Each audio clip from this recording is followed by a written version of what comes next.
Okay, this is part two. This is Jeff Solochek, and again, this is part two. In 1986, I met the lady who would become my first wife. Actually, I never planned on a second wife because I thought this one would last for the rest of my life. Meeting her was pretty much the best thing that ever happened to me. I fell head over heels in love with her that first night we met. I asked her to marry me after only 3 days. And my love for her grew every day, and she was a great lady who stuck with me until her last breath. I lost her to some sort of blood cancer. We were together for almost 25 years. Back to 1986. For the next few years after that, I moved from one job to another, selling everything from cars to vacuum cleaners, insurance, and cable TV subscriptions. I was like most starting out salespeople, afraid of the customer, afraid of the possibility of rejection, afraid of people hanging up on me or shutting doors in my face. It was the best sales training that anybody could receive. Sink or swim was basically what I was forced into. Eventually, I developed some great selling skills and am now at the point in my life where I'm one of the greatest salespeople I know. However, in 1990, I became burned out on all the sales jobs I had and decided to try going through college again. Now, my dad had always used me as a tax deduction, so I never had the opportunity of going to college because he made too much money, and he used to always say to me, go to college, pay for it yourself, and if you graduate, maybe I'll reimburse you. I was 25 years old before I could finally afford to pay for school myself. I didn't have the time or patience to go through an entire 4-year degree program, so I enrolled in a 2-year program for computer science. This time I wanted to get something from college, so I took 18 credit hours per semester, and I did everything possible to finish number one. If it hadn't been for the typing class that was required, stupid typing class, I would have graduated with a 4.0 GPA instead of only a 3.88. I didn't wait until I was finished before looking for work. About a semester before I graduated, I started looking. And I didn't own a personal computer, so spring, summer, and winter breaks were always spent at the school studying. One semester before finishing, I landed an entry-level job as a programmer. This was a job just to get my foot in the door, but it was only paid $5 an hour. All my other classmates waited until after their degree and ended up doing data entry for the state. Now, from that $5 per hour job, I went to making $50 an hour as a freelance programmer. My first assignment was for a local computer land doing their inventory system. It was there that I found out about gray market purchasing. They had a section of their warehouse which was labeled as a scrap area. This area is where they would put computer parts that they thought they could not sell. If a new computer came in and the customer wanted a different video card, they would pull out the old one that the computer came with and put that into the scrap area. I asked them one day if they could give me this hardware instead of paying me in cash. The owner, PCM, saw a sucker painted on my head and said, yeah, sure, why not? I then filled up a cargo van on a Friday with all this scrap and took it to the flea market to sell. On Monday, I returned to the computer land with an empty van and a lot of cash in my pocket. PCM then decided to start doing liquidation and hired me to do this for him. This is where I had the chance to put all my skills to good use. We would purchase inventories for pennies on the dollar and then resell to wholesale parts houses around the country and even around the world they would normally purchase from distribution. Sometimes we were making a 1,500% markup or more on our products. Our fax machine back then must have weighed about 50 pounds. In order to send a fax to 100 people, I would have to feed each page individually 100 times over. Now, with the advancement of computers, things like this are much easier now. I would have continued to work for PCM for the rest of my life. I got a decent salary and a lot of perks with the job. He got greedy, though, and wanted to put me on a straight commission, and he wanted me to finance all my own sales. So why did I need an employer anymore?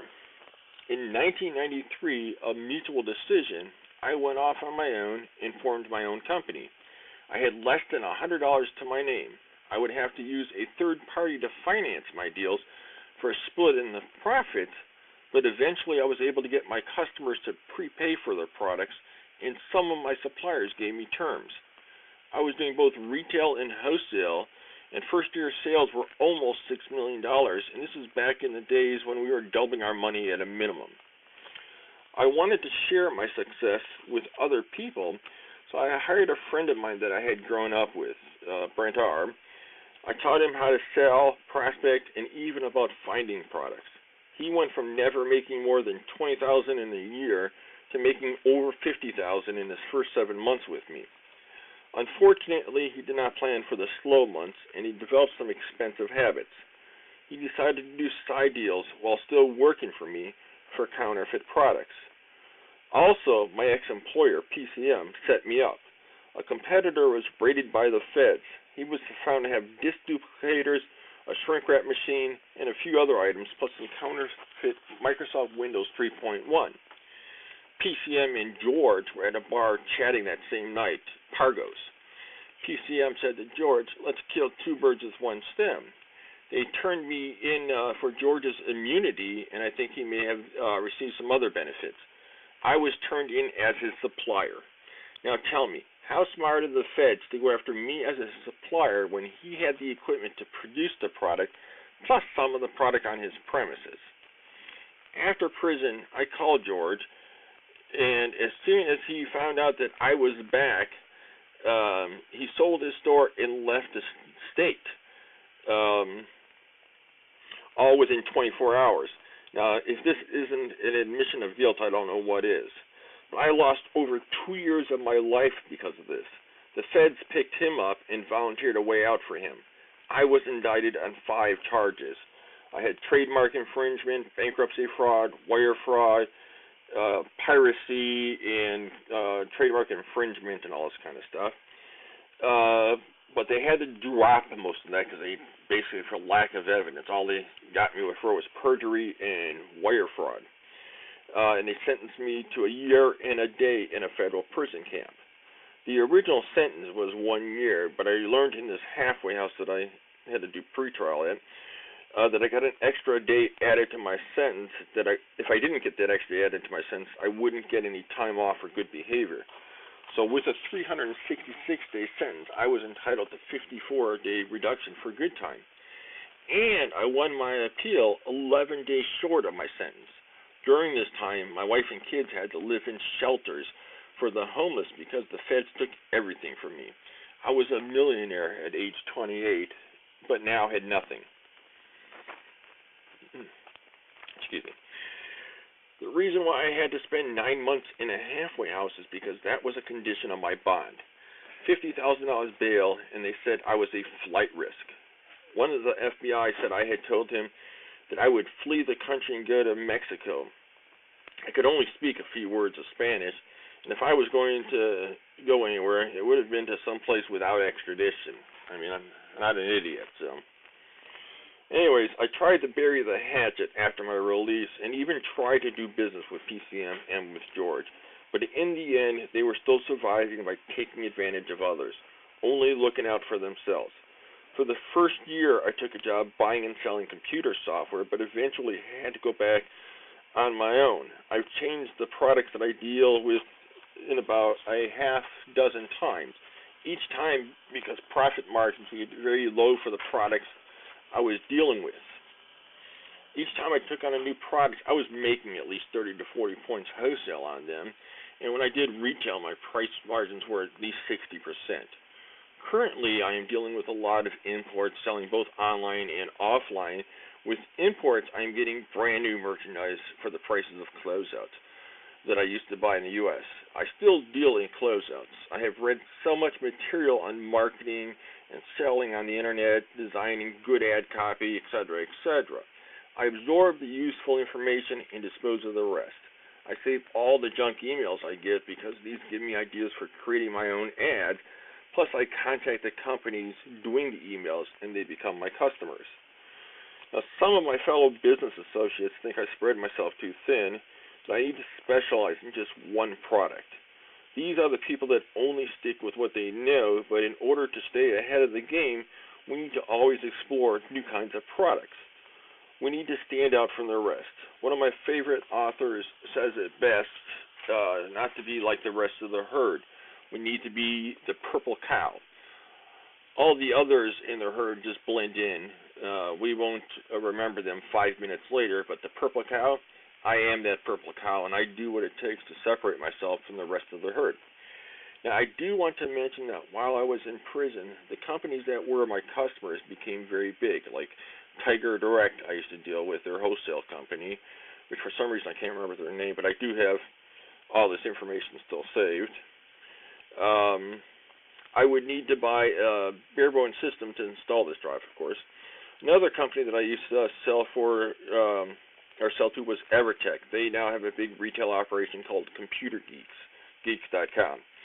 Had it not been for what this guy PCM had done to me, I might be one of these big companies you see everywhere on the internet. Now, Microsoft, last time I checked, still had me on their website. If you look right here, it says wholesaler convicted in software piracy case, #1 on search results for Bing under my name. And there are several Jeff Solocheks. But anyways, they helped to have an article released on me titled "Pirate Steals His Way into Jail," which I believe is right down here. If you look someplace on these search results, software pirate steals his way into prison. That's the article that Microsoft helped the production of. Now I could give you a lot more information on this report, things about companies like Microsoft, but I had a goal for this report, and tomorrow I'm going to have a video made using Google Hangouts. Oh, I tried the Google Hangouts, that didn't work. And this video will be published to YouTube and will have high rankings on Google.